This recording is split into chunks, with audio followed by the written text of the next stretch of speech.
Isang trip lang ang naisip ng ilan nating mga kapatid para sa holiday season at yan po ay ang trip to Baguio. Kaya naman bukod sa traffic, problema na rin ang masasakyan. Pahirapan na rin daw ang parking sa City of Pines. Para po nasa frontline ng balitang yan, si Mon Gualvez. Halos isang oras nagtiis sa pila ang 61 anyos sa Tate Andrew Hagad makauwi lang sa kanilang probinsya sa Narvacan, Ilocos Sur para doon magpasko. 9:30 siguro. 9:30. Oo, pero hindi pa ako nakapila noon. Naghanap pa ako ng mga sa ibang terminal ng sasakyan, pero wala din sa mga ibang terminal. Bumalik uli ako dito. Kasabay niyang nakipagsapalaran ang napakarami ring babiyahing para magsiuwian sa kanilang mga probinsya. Ayon sa ilang terminal masters ng mga bus sa Baguio, Lunes pa lang daw ay nagsimula ng dumagsa mga biyahero. Para matiyak na makakasakay lahat, nagdagdag na rin ng ilang unit ng bus. Sa ngayon po, halos lahat po ng ruta, pa Manila, pa Pitex, puro fully book po kami. Kaya nagdagdag po kami ng mga extra buses para may masakay yung mga mananakay po natin. Pagtitiyak nila, hanggat may mga pasahero, maaaring mag-extend pa ang kanilang terminal ngayong holiday season. Marami ang nagpupuntang Baguio. Sa dami nga ng tao, ang ilan ayaw nang lumabas. Kung wala lang akong lalakarin na hindi ako lalabas talaga.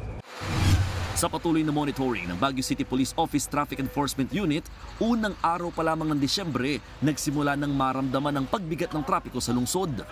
Dati kasi, nung wala pa yung long weekend, hindi pa yung nagsimula yung bakasyon, ang rush hour lang natin is morning from 6:30 to 8. And nagsisimula naman sa alas 3 ng hapon hanggang alas 7 na ng gabi yung rush hour natin sa hapon.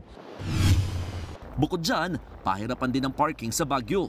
Kaya naman bubuksan ng Baguio City Police Office ang higit 500 parking spaces na napagkasunduan ng BCPO at ilang paaralan sa lungsod.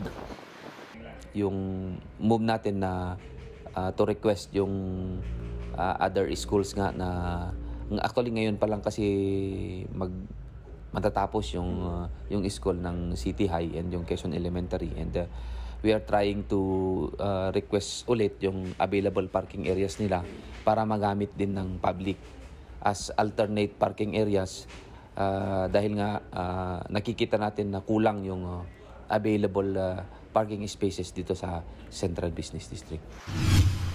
Mula umaga hanggang tanghali, naging mabigat ang daloy ng trapiko sa Marcos Highway, Cannon Road at Nagilian Road. Dagsaan na rin ang ilang mga turista sa mga pasyalan, lalo na sa Burnham Park.